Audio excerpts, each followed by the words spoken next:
Here we go. Item 6, approval of board policies and objectives. 6.1, policy 4031, involuntary withdrawal of donations, second reading. 6.2, policy 405, physical examination requirements, student health form, revised, also second reading, pages 2 to 4. 6.3 is a policy 406, student loan code of conduct, revised, second reading, pages 5 through 9. 6.4 is policy 976, animals on the campus, new, second reading, pages 10 through 11. And 6.5 is policy 930, post-retirement incentive, non-bargaining unit employees, revised, second reading, pages 12 through 14. I'll look for a motion. So moved. Can I have a second? Second. I'm always glad to make a motion where I can get rid of a policy. That's wonderful. You're right out in front of it there, Mr. Comments or questions? Roll call. Ms. Wahid? Aye. Mr. Roca? Aye. Mr. Stanton? Aye. Mr. Anderson? Aye. Dr. Finger? Aye. Dr. Griffin? Aye. Policy 6.6, policy 127, adoption revisions or repeals, revised, it's on first reading. Pages 15 through 16, policy 6.7, policy 713, approved bills for payments, revised, it's on the first reading. And that 7.13 is a change. Ken, do you want to make any comment on that? And before Ken comments on that one, if I may, Trustee Griffin, comment on policy 127. Sure. I just quickly want to make all of you aware, we've been working with our legal counsel on this. Our goal is to improve our college-wide communications process on our policies. At the present time, we're not sending all college communications about policies after they've been approved by the board. Our goal is to, the following Monday after board approval of policy, to email that out, but it's important for our employees to connect procedure with policy. And so when we do that, we would like to add the URL link to the procedures. To do that, it's recommended that we add this second paragraph. This is first reading, so certainly if you have concern or input to that, I'm happy to get that. But this is really to help make sure employees know here's the policy, here's the procedure, and we're communicating those together. Okay, thank you. And That's then, really transparent. yes, that's I like that. In terms of policy 713, the Business Services Office had received some complaints from vendors that we weren't paying our vendors timely enough. And during the course of our recent budget hearings, accounts payable staff had kind of noted that we were kind of paying late. And our purchasing directors also identified opportunities that if we could pay a little bit quicker, we could pick up some timely pay discount.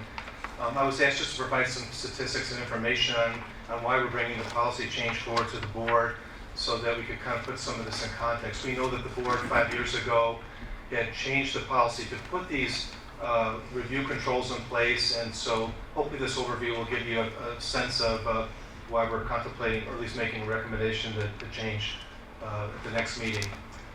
First slide I just wanted to show you is this is kind of what the month's bills look like for this month. If you look at the detail, we had approximately 2.6 million in ratifications of almost 1,600 different transactions. So those were transactions that were below the $5,000 threshold, and the current board policy allows us to pay those right away.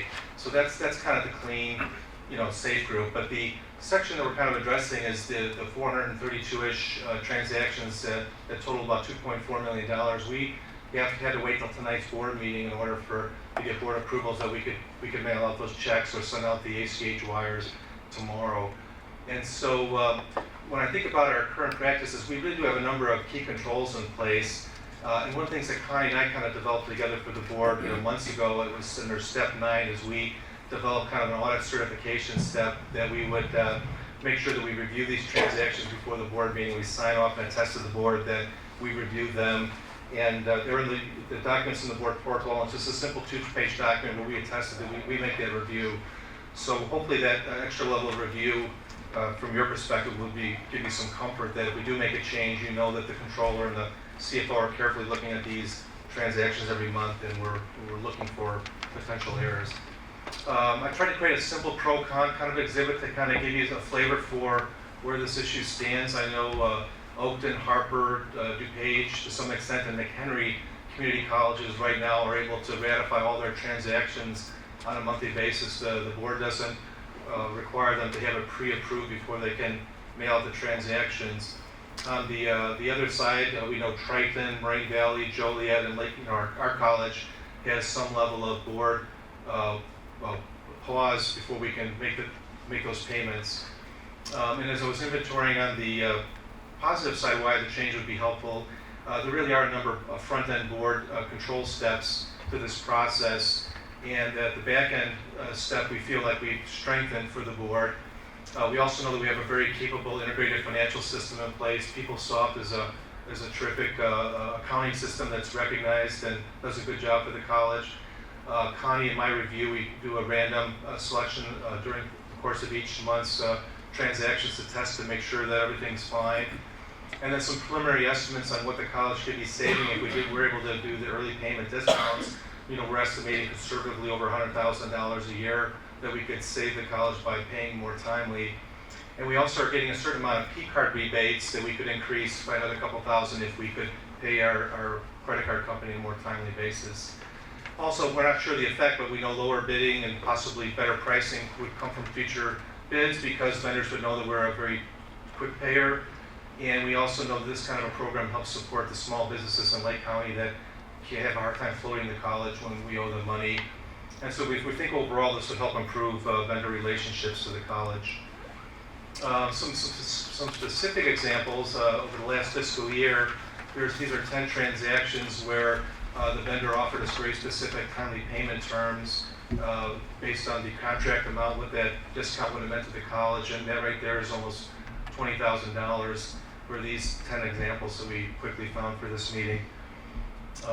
Also, when we look at our peers, as I mentioned earlier, Triton pre-approval is at 0, meaning they have to bring every transaction to the board. So they're kind of at the one extreme. Moraine Valley is also very conservative. Their board requires them to get board approval for everything over $2,500. Both Joliet and the College of Lake County, our boards set the threshold at $5,000. You look at the other side, again, Oakton, Harper, and McHenry all allow for board ratification. College DuPage is interesting. They actually allow for the board ratification as well, but they have an interesting step where the chair of the board reviews kind of a weekly list of transactions and then authorizes the accounting or the financial function to issue the payment. So they're kind of in between the two practices or approaches. I did take a look at some of the downstate districts as well, some of the best run ones that I know have the most veteran financial leaders, John A. Logan and the gentleman from I'm trying to play Richland is another real veteran CFO, and they have the full ratification practices downstate as well too.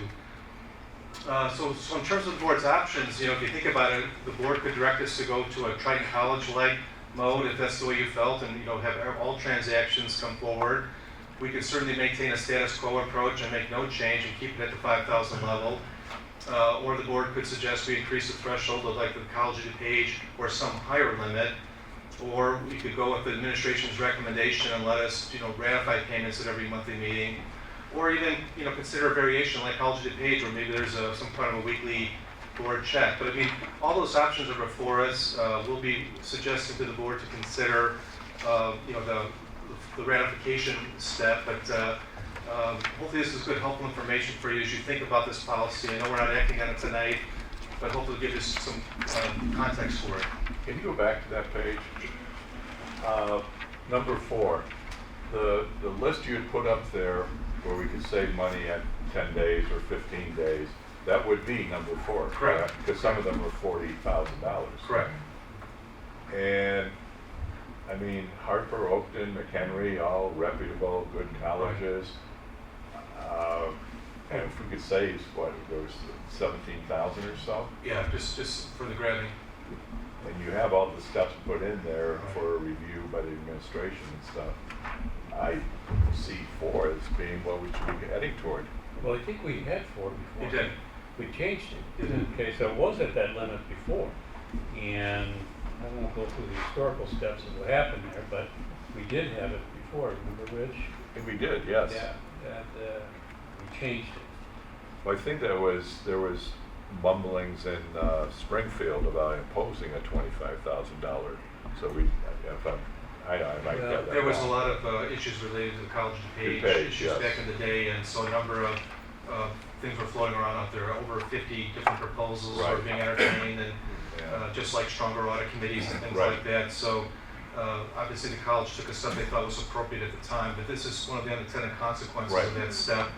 And we could certainly go with whatever direction the board advises, but just so you know, we are getting complaints, and we do feel like we're missing opportunities, and Well, it's not only the small businessman out there, but it's a medium to large size business too. That if they're gonna offer us that kind of money for quick payment, I mean, that makes a lot of sense to me. And these are all items that are already budgeted. Right. It falls within our budget that the board already approved.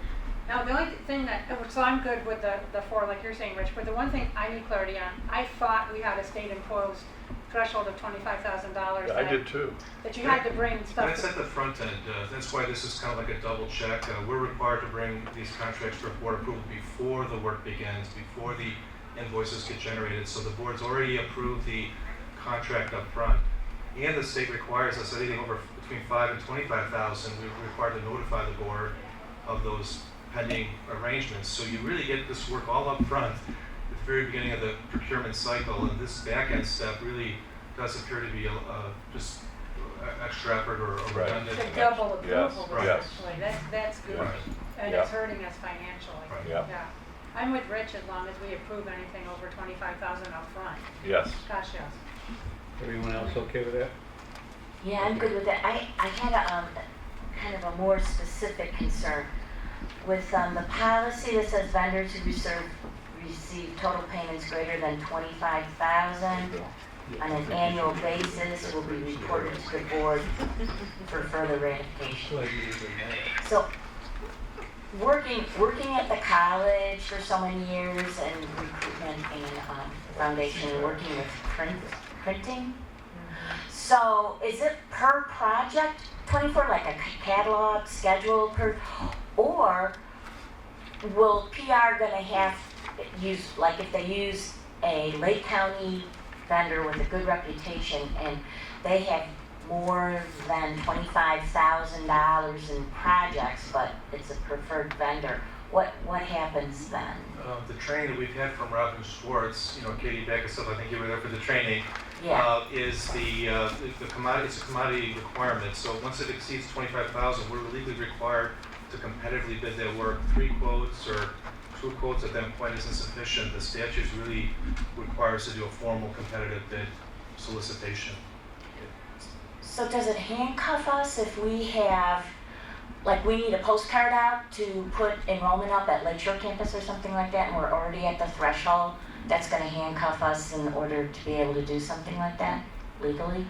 It could, depending on where you are in terms of that approval, because anything over the $25,000 threshold would then have to go out to bid. So yes, it is possible that that could happen. I think that, we've been working, and Howard Metz in my office has been working with Ken's team to look at how we can plan more strategically to address some of those events. And we're looking at bidding with respect to unit, looking from unit pricing and things like that. So we are working right now actively with Ken's team to try to get at some of those concerns and Because be that able could be to a address real that. issue. That could really limit our flexibility in, if we're trying to get enrollment up or do some other things and trying to turn around something quickly, we wouldn't be able to do it because we'd have to go out for bid on it. Correct.